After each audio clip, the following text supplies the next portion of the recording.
Hello everybody, welcome back to the channel.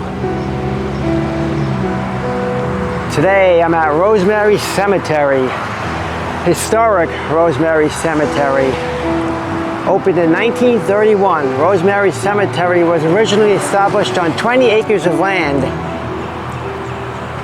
by Edward Creighton, a prominent Naples citizen and president of the Naples Improvement Company. Okay, there's a really storied past to this cemetery. It goes back to the 1920s. What happened was the original cemetery in Naples was at the St. Anne's Church on 3rd Street.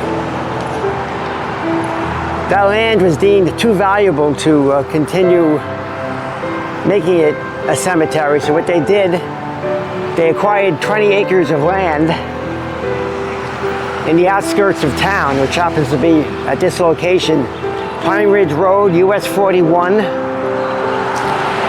to Goodlet Frank Road, which happens to be the spot of the railroad. Unknown at the time, this 20 acres of land they decided to make a cemetery was actually a sandy ridge. So what would happen, you can't make this stuff up, what would happen is the coffins would actually float up to the surface after the burial. So the families would come and visit their loved ones in their final resting place and come face to face with their coffins. Because what happens when you dig a hole in a sandy ridge, it's very low lying, and the water level pushes the coffins up to the top. So that's what was happening here. And a lot of interest was lost at that time to continue having this cemetery be active. And the last burial was 1947. So it only lasted about 16 years. Now here comes the really weird part of it. There's two subdivisions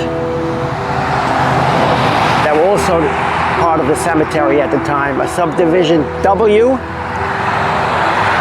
and a subdivision N. Now you have to remember, this was the 1930s and segregation was in full bloom in the South. They say the more south you go, the more north you get in Florida. That might be true in this era, but the past era of the 1930s, that was not true. This was the Deep South. So you had segregation, so you had Plot N for Negroes, which I will go over to in a moment. And you had Plot W, supposedly for white people, which doesn't make much sense because this main part of the cemetery seems a burial for white people. So maybe it was people who couldn't afford to be on the main part of the cemetery and they put them in that section. Nobody really knows. The record keeping of this time was horrible. I've been to cemeteries all over the state, 300-400-year-old cemeteries in other states, and the record keeping is superb. There's no reason why there's no records, only dating back to the 1920s, of certain people who are buried here. They've marked about 45 stones, I believe, but there's a lot of people here, believe me, who were unknown. Infant L.A. King buried here. These stones are relatively new. What happened was in the 90s they did the cemetery over and they put in these new headstones. They mopped it out and they found out where the cemetery, where the burials were. And they put in these new headstones, which weren't here before around 1990 or so. But they did a really nice job trying to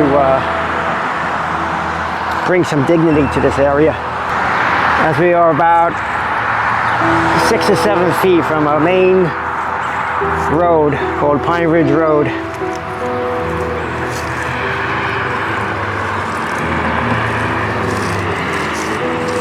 What happened back in the day, the old cemetery, like I mentioned, St. Anne's, they actually took some burials from that location and moved them to this location. At least 10 is known to be buried here. and the rest just over time.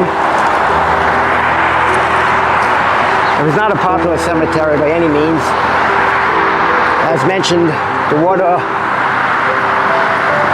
level was just too high up and the coffins would actually come up out of the ground.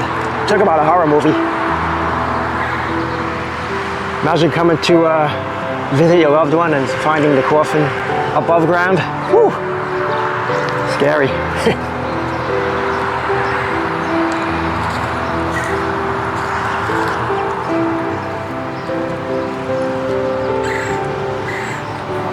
Scary for sure, but times were different back then, not like it is now.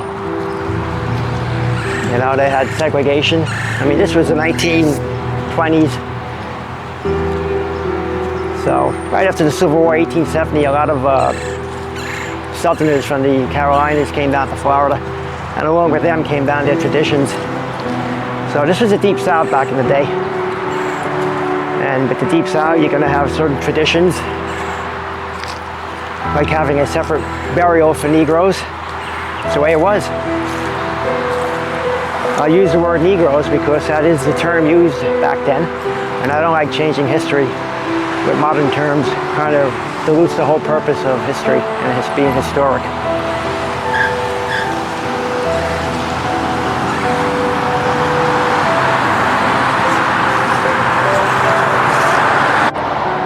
Okay, I've arrived at section W, supposedly for white people.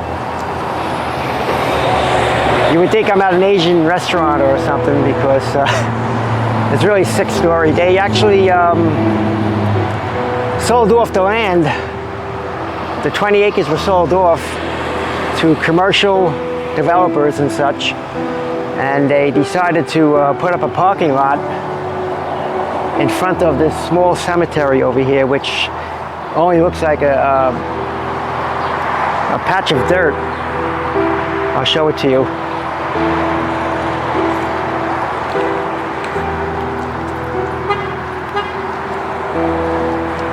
This is section W in the Rosemary Cemetery. As you can see, there is no markers except for one plot over here. Back in the day, they would put stone on top of the graves, I guess to keep the animals out. I don't know exactly why, but there's one marker here, if you want to call it that. Now, supposedly, this section W has a World War I veteran buried here. Now, I'd like to know where the veterans groups are, if this is acceptable to have a veteran buried pretty much in a parking lot, as you can see.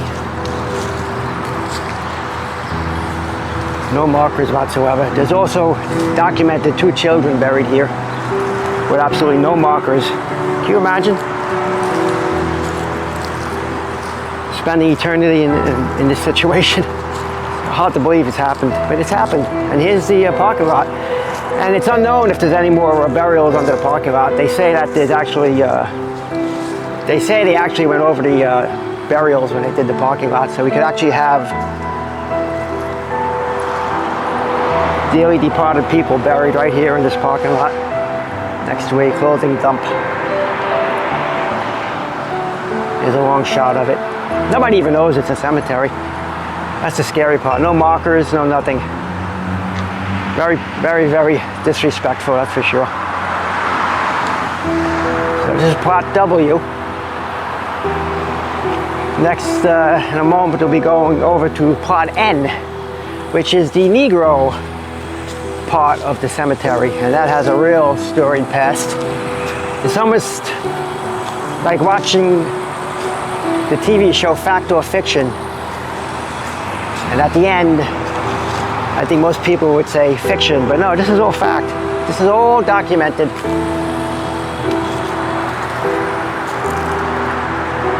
So we'll head over to section N now in a moment. I'm soaking it all in. This is the first time I've ever been here, and it's really a bit overwhelming to think that this is a cemetery in a strip mall here. They put up some bushes so they could divide it from the parking lot, but like I said, nobody knows what or who, if anyone, is buried in the parking lot, because they just came in and they sold the property to a developer. And I really tend to think that the developer did not pay attention to who would be buried before they made it a parking lot. Sad story, let me tell you. Hard to believe. Okay, we'll head over to Section N now, as we leave the Asian market.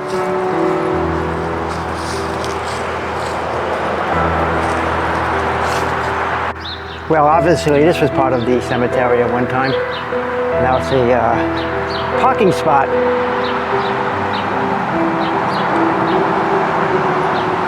Plot W. Spending eternity under a parking lot.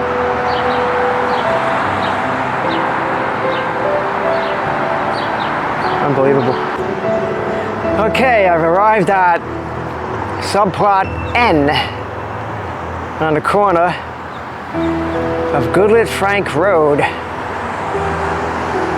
and Pine Ridge Road. This is where the 8 Negro bodies are buried, and I am going to walk over to there now. I just have to get through these bushes, and you're going to see what is taking place here. Let me get around these bushes. Okay, I've arrived after traveling over the bushes to this beautiful cemetery here in Naples, Florida, part of Rosemary Cemetery at one time. This is Plot N. This is where the Negroes of the area were buried. Like I said, segregation was deep in the South, especially in the Deep South. And all they have is a marker here is one cement boundary marker. Not even a stone here, nothing placed here. As you can see, there was something over here. That's gone.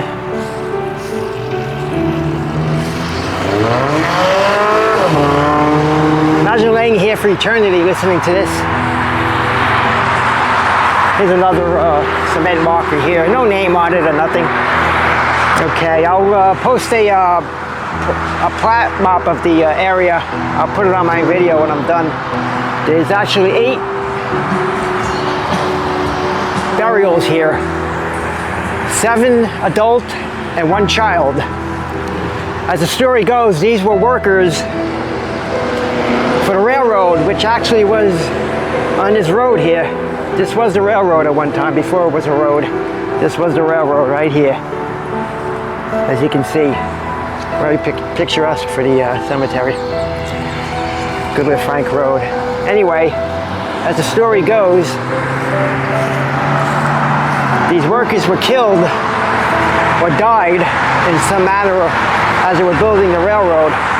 But that story kind of doesn't make sense to me, because the railroad was completed in 1929 and the cemetery opened in 31. So were these 8 bodies just thrown here before it was a cemetery?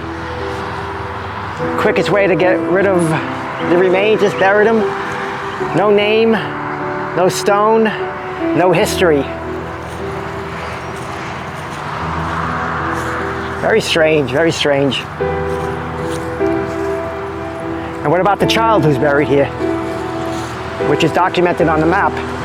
How would a child be involved with the railroad? Unless it was a family member. There's absolutely no records, no city records, no private records of who's buried here. Just 8 Negroes. Pretty sad. Pretty sad.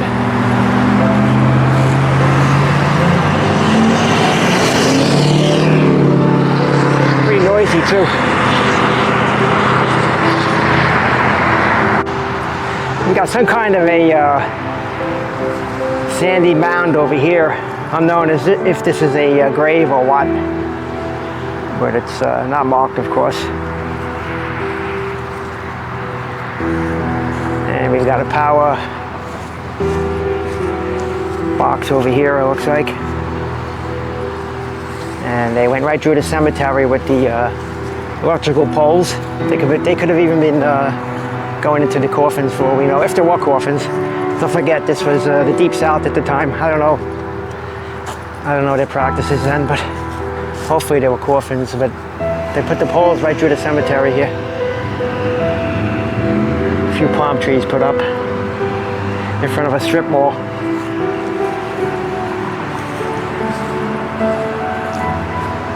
I'm just soaking this in. It's just a little bit overwhelming too. I've been to so many cemeteries in my life and documented a lot of things, but this one takes the cake only for the fact that there's no records. Who's buried here? It's one thing segregated in itself, bad enough, but who's buried here? Why are there any names? Why are there any records? Very bizarre. Coincidentally, as I focus on the cement marker here, that means absolutely nothing. Coincidentally, in my research, there is a Facebook group that this month, April 2025, have purchased tombstones for the 8 souls here. I guess they'll be unmarked, but to give them some respect, because respect is due. This was recently designated a Naples historical designation, as also was Plot W, where we have the World War I veteran, at least, and many other souls buried there. So both these plots have been designated historical significance. Therefore, the city can start to make some improvements here. Before that, this was private property. This probably still is private property, but they made it historical. So when it becomes historical, certain laws apply. So thankfully for the Facebook group and a bunch of dedicated individuals, this will get some improvements, hopefully, over the next few months. I'll do a follow-up. If anything is done, I'll do a follow-up on this spot alone, and also Plot W.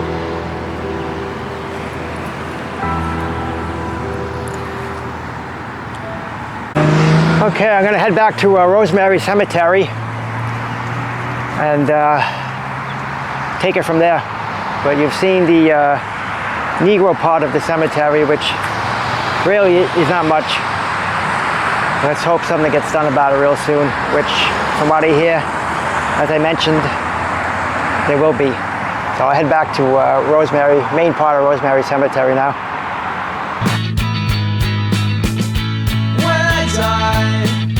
They'll put me into the ground,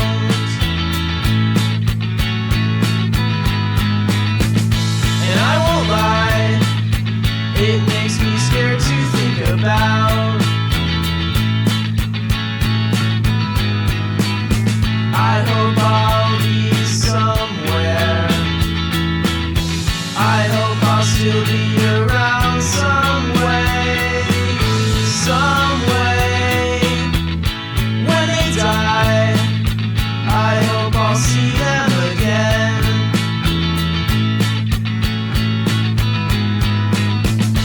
All the people I love, my family and my friends, I hope they'll be somewhere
wraps up my journey this morning to Rosemary Cemetery in Naples, Florida, with a very storied past. I enjoyed doing the research, and I look forward to doing much more as I travel throughout the state of Florida. This cemetery has floating coffins, segregation, unmarked graves. It has it all. There's also stories of paranormal activity happening on these grounds, but that's another. That would be another video and another topic. So thank you for viewing, as the mosquitoes are starting to attack me. Thank you for viewing the video. I look forward to doing more. Please subscribe and like the video and share if you could. And I'll be seeing you again real soon. Thanks for watching. Bye-bye.